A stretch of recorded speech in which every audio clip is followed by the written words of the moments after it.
तर मला खरं सांगा बाबा, हा. एवढी ताकद कुठनं येते? ही माऊलीची कृपा आहे. वा, ती आपली नाही. क्या बात आहे. मी बिगर पायतानाचीच करतो. आज माझी 68वी वारी आहे. 68वी वारी आहे. हा, आणि साधारण वय काय असेल आता? माझं वय 96 आहे.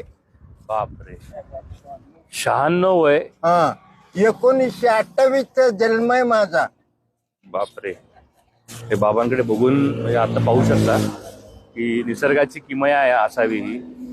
इतकी ताकद आणि मग त्रास होत नाही का अजिबात आता? अजिबात काही त्रास होत नाही. आणि एकटेच आहेत? एकटाच असतो. सोबत कोण नाही वारीला? हा, कोणी नाही.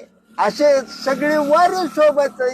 काय चाललंय बाबा म्हणतात, पळत येत पुढे. आमच्या पायात काही नसतं, आम्ही आपलं तर म्हणतो हळू हळू हळू पण जायचं शेवटपर्यंत. शेवटपर्यंत जातो. खाण्यापिण्याची काय आपदा बिबदा? आपदा बिबदा माऊली एक टायमाला काय नाही, फुल जेवण मिळतं. अजिबात कशा त्रास नाही? त्रास नाही, कधी थंडी नाही, ताप नाही, पायाला कुठं लागलं नाही कधी. हे टाइम आलाच नाही. गोळ्या बिळ्या काही चालू आहेत का? काही नाही. माझे झडती घेऊन बघा. बाबांनी सांगितले गोळ्या बिळ्या काही चालू नाही. एकच गोळी आहे पांडुरंग नावाची, आणि त्याच्यावर चाललेत. मग असं आजारी बिजारी पडसाल, आता वय झाले, आराम करायचं घरी? काहीच नाही. अजिबात नाही. वारी करायची? वारी करायची नाही. मला दुखणंच येत नाही कवा. क्या बात आहे. मग आता इथून पंढरपूरवरनं मग परत घरी जाणार? हा, घरी जाणार, परतीला जाणार. परतीच्या वारीने पण येणार परत? हो.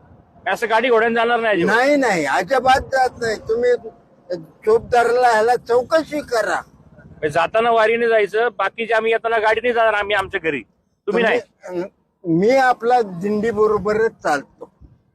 जातानाही वारी करणार आहेत ते, हा. आणि येतानाही, म्हणजे माऊलींना घेऊन चाललेत आणि हा. माऊलींना परत घेऊन पण येणार आहेत. हा, अशी ही वारी.